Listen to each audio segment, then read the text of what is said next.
Welcome back to the channel, everyone. My name is Nick Seamy. Clay Raterman. Today's video, we have a special guest and we're giving you guys 5 tips for your next walk-on tryout. Stay tuned.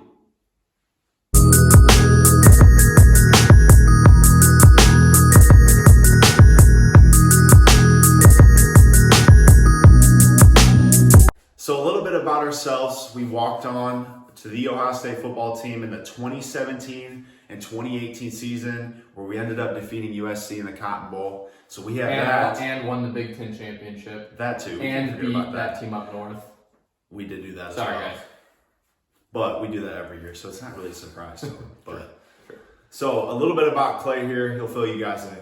Okay, so guys, I'm, like Nick said, I'm a former walk-on at Ohio State. Hopefully you guys have seen my channel a little bit. Me and Nick do a lot of collaboration. We talk about sports, walk-on stuff, tips for you guys, anything else in that general area.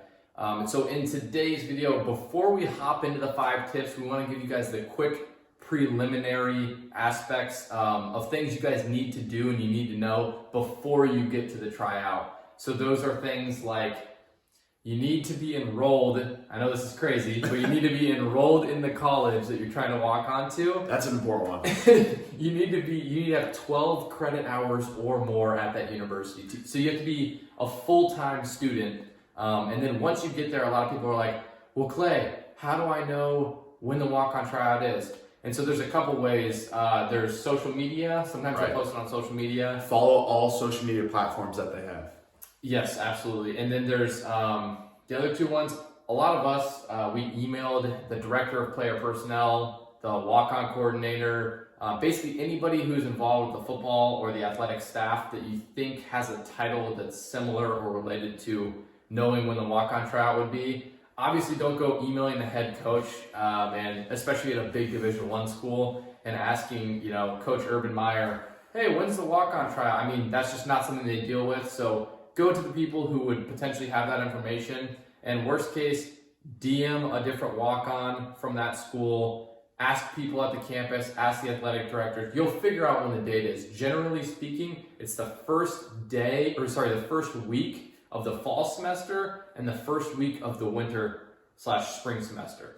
So to kind of piggyback with that, a lot of times guys have the best chance to join the roster in the wintertime, because there's turnover of people that are graduating, and there's people who basically their eligibility is expiring after that season. So there's going to be an influx, or basically the availability to have more players, hence walk-ons in the wintertime. Yeah, and guys, on a lot of these tryouts, it's about who they need at the time. So if they don't need anybody on their team and they're full, they're definitely not going to be going to their local school and saying, all right, let's pick from this pool of people and see who we can bring on the team immediately. So this is, generally speaking, the winter is usually the best time. It's kind of a weird time to walk on in the fall, just because they've already been in fall camp and training for an entire year for the season, and you kind of just come in out of nowhere.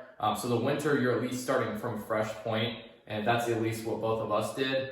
I've actually personally done a fall tryout as well, and I can attest that, in my specific situation, it was they just didn't have any roster spots available in the fall, but they did in the winter. Now, that's not to say don't try out in the fall. You 100% should try out every chance you get if this is your goal to walk on, because we know a bunch of people who have made it in the fall as well. So definitely figure out when the tryout is, find the date, and once you have the date, you're good to go and you can show up to the tryout. Now let's hop into the 5 tips. So step 1 is you want to make sure you're prepared as much as you can for the tryout, and that obviously starts weeks, months, and maybe even a year before the actual tryout date. So in preparation, you're going to be tuning up your strength and conditioning training, your nutrition, your recovery, your sleep. So with that, you want to make sure you're prepared coming into each meeting. So you have a walk-on meeting, like a prep meeting.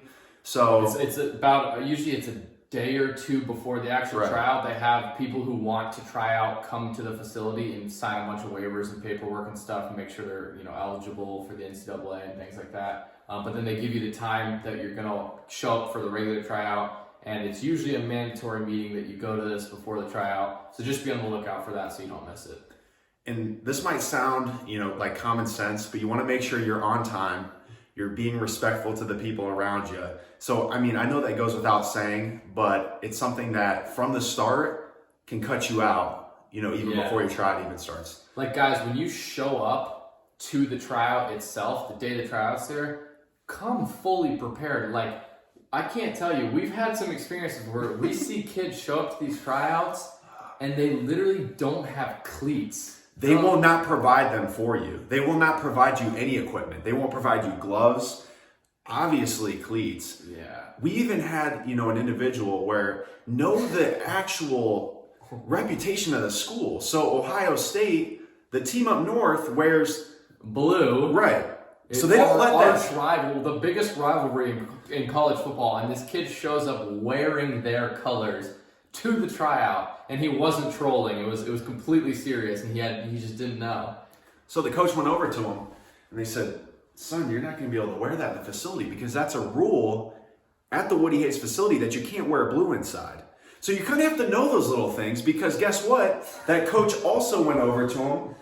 You're not going to be able to do the tryout. If he wanted to try out, guess what? He has to take his pants off and literally wear his spandex or whatever he has underneath. And that's what he had the whole tryout. So think about it. You might be intimidated already. He's off the list. Right, exactly. And so paying attention to detail, knowing who and where and what you're trying out for. Yeah. Gosh. So just those basic things. Show up prepared. Have your cleats. Have gloves just in case. Have water. Have Gatorade. Have your stuff together, guys. Get it all ready. And when you show up there, you should have woke up that morning, had the best breakfast. You're on point. You're stretched. You're ready to go. Your mindset is a certain way. You've been, listening to pump up music for an hour or two before.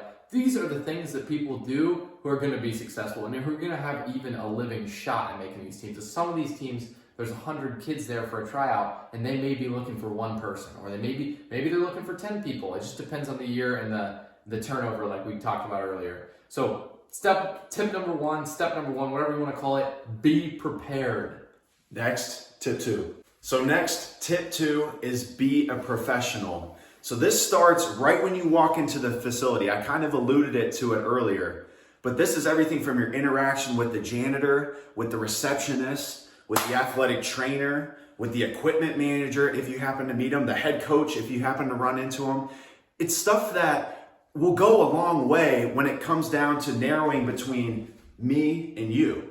So if they're taking that one person, someone that is disrespectful to other people or, going out of their way to maybe make someone's day when it might be the biggest day of their life, that is going to what separates you from you and the other person. And guys, you don't have to, sometimes people show up here. There's kind of 2 general rules of being a professional. One, you don't show up and be lollygagging around. You're, playing slap ass with these other guys that are trying out. You don't look professional. You don't look serious. You're telling jokes. You're doing things like that. But then there's number 2. There's a guy there that's super serious and overtly mean because they're trying to be competitive and a hard ass. Don't be either of those people. Show up, be kind, respectful, nice to everybody. Be extremely, extremely competitive when the time comes. But when you're sitting around, if someone needs help someone out. I know me personally, I had extra cleats. Someone would show up without cleats, and I would save their ass and basically give them cleats for the tryout. Those little things, it may not seem like it makes a difference, but those are the kind of things where those are the type of people that make the team at the end of the day. So be that type of person. Because you're trying out for a team sport. So if you can show those qualities of being a good teammate within the confines of an individual tryout, you're doing what's best for not only yourself but other people. Yeah. Very important. And it just goes back to being a good person, being the right type of man. Because if you're showing up at these places and you're thinking like that, maybe the coach doesn't see it. Maybe nobody in the entire place sees it, but knowing that you have that quality is going to give yourself a mental edge that you're the right kind of person. You're the right kind of person that this type of team, this type of brotherhood wants to attract. So that's definitely important. And the next part about being a professional happens in the actual tryout itself. So when you're in line behind someone else, this tryout consists of a bunch of drills, which we'll talk about here in a second. But when you're in line behind someone else, you should be 100% focused on what the drill is, attention to detail, get ready to snap down and perform the drill. And the second the person in front of you goes, you're snapped down and whatever the drill is, you're ready to go. Because otherwise people will be standing there, Clay will have already done high knees or whatever, even in the warm-up, and guys are taking their sweet old time getting to the line. That's not how it's gonna go, when you make the team or not. You want to get down there and get ready. They're looking for people who have the qualities that they need first and foremost. So these are people that are extremely professional, competitive, talented, attention to detail, and they're ready to perform when they're asked. So if someone has to explain a drill twice to you, or if someone has to tell you, hey, get ready, like get on the line, get ready, you're definitely not in the right mind state to be there in the first place. So don't show any of those negative qualities, and show up to these tryouts prepared. Because all right, next tip 3 are the actual drills performed at the tryout. So that is a question that Clay and I get all the time. So we were broken down at Ohio State into skill players, which would be more wide receiver, DB, big skill, which were more tight ends and linebackers, and then O-line and D-line. So the skills, ultimately everyone went through the same drills. O-line and D-line, big skill, did the 225 bench press. Everyone did the 40-yard dash, did the 3-cone, did the shuttle, the pro shuttle or pro agility. Yeah. They did the star drill, and then they did some sort of bag work, at least in my experience, for doing more big skill and D-line drills. And then if at that point, and also the 3-cone is also known as the L-cone drill. So if you guys ever looked it up, but on top of that, so that was the basic tryout. Then they select people who they liked from those drills and from their times at those drills. They have them stay around extra after the tryout is over, and then they make them do position drills. So they'll be like, all right, if they think that I'm going to be a safety for their team, they're going to run me through actual daily position drills that they run through during a practice, and they're going to see how I perform in that setting, in that scenario. So that's like kind of the last part of the tryout to sort of test you and see if you're ready for the team. And then Nick, if you want to tell them a little bit about your experience and like what you thought was the most important drills for you being a big skill or a bigger position, I'll tell them from my perspective being a skill position. Well, I started in the 225 bench press, so I think that's something that kind of set the tone for me when I was able to hit, the certain amount of reps that I did. Ultimately, what was that? How many hit reps? 25 reps. But ultimately, the 40-yard dash, I would say, bar none, is probably number 1 in terms of catching the eye of coaches or even recruiters that are there. And then also, too, I would say then alluding to the position drills. But in order to even get there, you have to show the size and the strength and the speed. The speed is huge.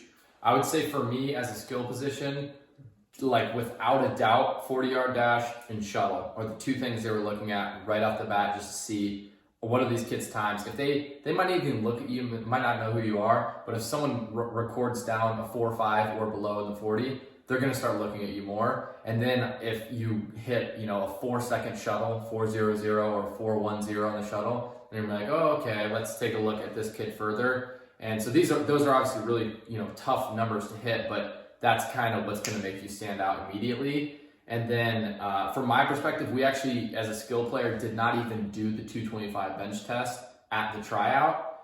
Which I'm not sure why. I just think, some people weren't going to be able to do it or whatever the case was, because even some of the big skill people weren't able to do enough reps. So, for me personally, 40-yard dash and the shuttle are the most important. And then kind of from there, if you're standing out, then you'll move into some of the other things like the position drills.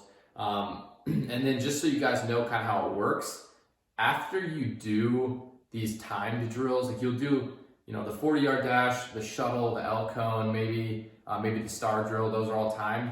There's a couple of drills thrown in there. It almost feels like just to kind of tire you out or to like just kind of give you an extra workout or whatever. Because some of the drills are just bag drills and they're not even timing them. So if you see a drill that someone's not really timing it at, you kind of want to know which coaches are at which stations too. Because if there's the head walk-on coordinator and he's watching the 40-yard dash, but over in the corner there's like a strength staff member who is maybe an intern or something like that, who's running a bag drill and he's not timing anything, you can kind of figure out, okay, this one's maybe not as important as the 40.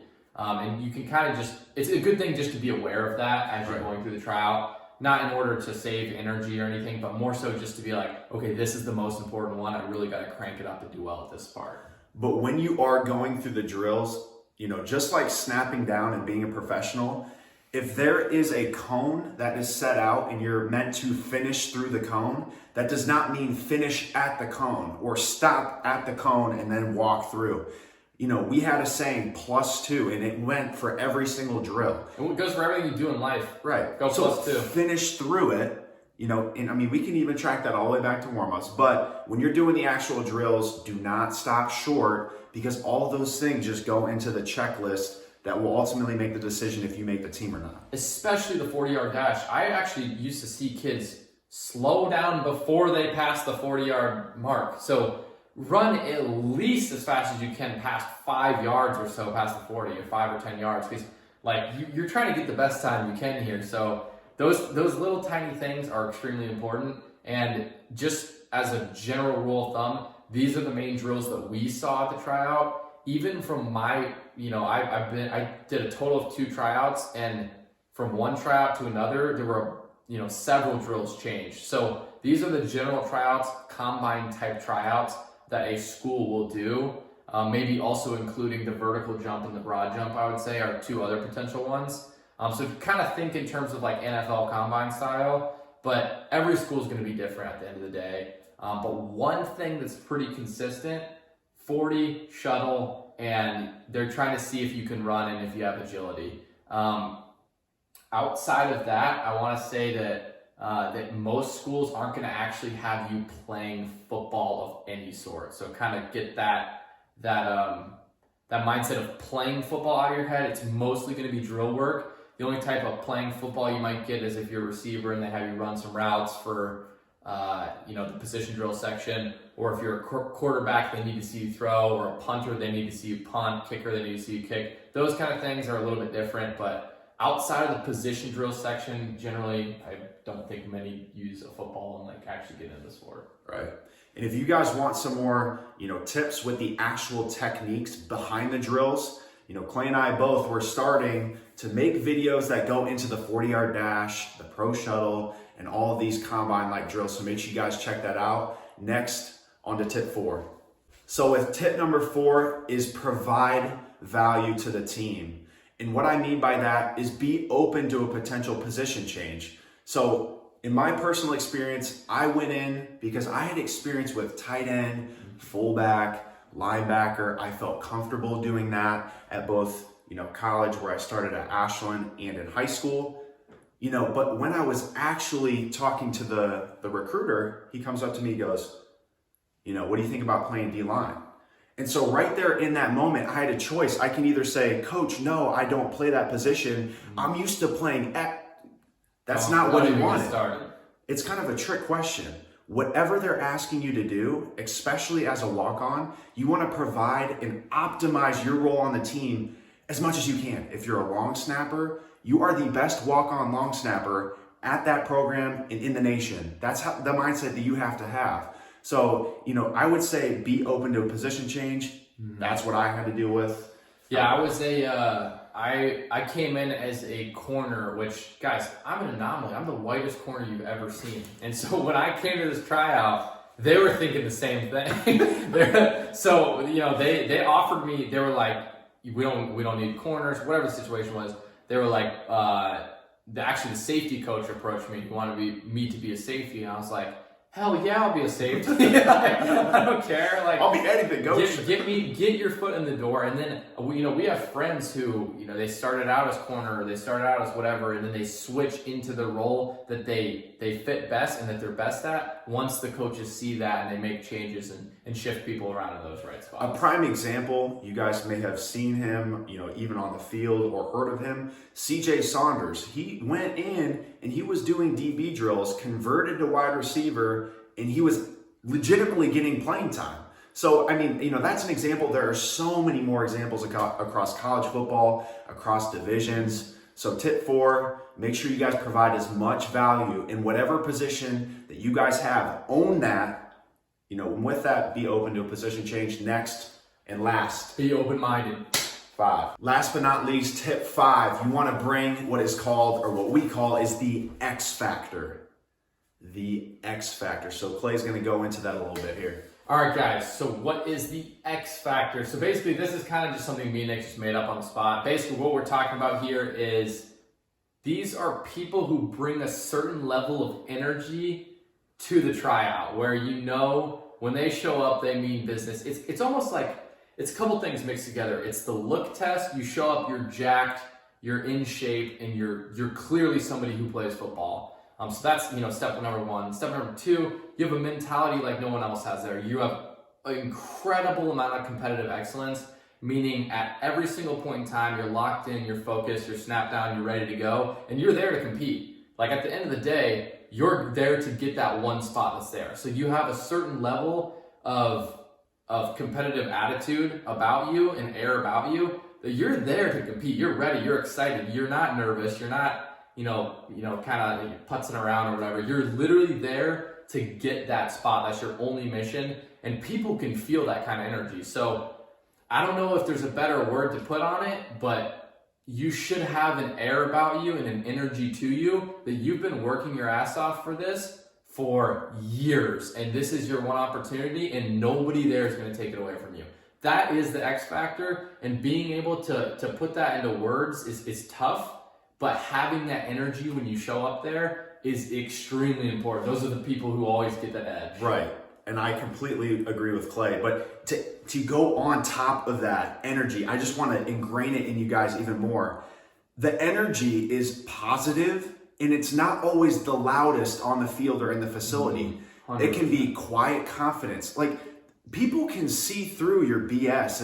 If you're not someone that actually is maybe someone that motivates through words, and you try to be that, people are going to see through that. So if you're someone, I feel like I'm more of a lead by example individual. So I'm not going to be the loudest one, because that's not me. Yeah. I'm staying true to myself, but I can still provide an energy when I go to talk with someone. It's an air it's following the details. It's like, oh man, he's got his shit together.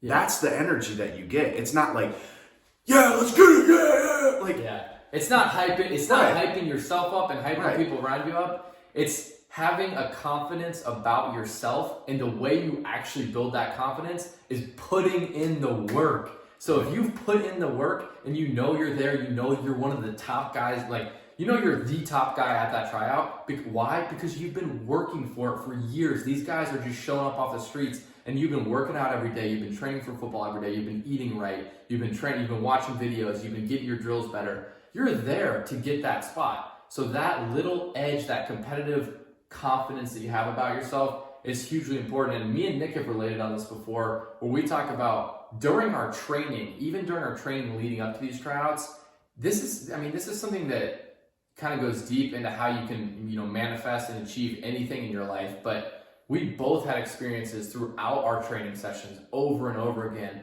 where we saw ourselves visualizing it over and over again, making the team, to the point where we'd be in the field in the rain at night, working out, getting our drills better, and we would legitimately get the chills as if the feeling of accomplishing that goal had already happened right there in that moment. You can legitimately, if you can get yourself to get the goosebumps and the chills run down your spine about thinking about you achieving that goal and pretending like you already have it, that type of thing, those same feelings all of a sudden trigger again at that tryout, and that type of energy, people notice it. People notice when you walk in the room. They notice the level of confidence you have about them, and they almost wonder, why? Why is this person what is it about this person? Yeah, they're intrigued about you. Exactly. So that is quite literally the X factor. It's hard to explain and put words to, but if you can somehow get that concept through your head and work hard to achieve that level of confidence, that is what you need to make it on a team, especially a Division I team like this. And I want to leave you guys with a little quote that I told myself. I actually, I wrote this quote, I used it during training, and I put it in my shoe quite literally. I'm not, no sort of cliche there, but the quote goes, "Let the light inside shine brighter than the spotlight on you. And I remember telling myself that right when I was getting in the 40-yard, dash stance. The lights are on me, but I wanted to be the brighter light in that room. So, you use that if you guys want. It personally helped me. If it doesn't for you, that's totally fine. Different ways or different strategies work for other people. But I wanted to leave you guys with that little message. So those are the 5 tips, ending with the X factor for getting onto your college football team. Hey! All right, guys. That concludes the video. Thank you guys for watching. Go make a dent in the universe. Go subscribe to Nick's channel. Drop a like. Drop a comment. Go subscribe to my channel as well. Exactly. And yeah, we're going to be providing content for you guys, bringing you the best tips we possibly can on life, on football, on basically anything we want to talk about, because that's what we're here for. So, exactly. So you can reach us on all forms of social media. We will respond to every single DM, question, comment, suggestion for a future video, concern, epiphany, whatever. So like I said, we'll respond to all of it. We want to hear it. So if anything, share this to other people as well, so we can get more questions and more content and more videos and more likes and more subscribers, so we can get you guys more videos. Go make that damn walk-on team. Exactly. So thank you guys, and we'll see you guys soon. Make that team.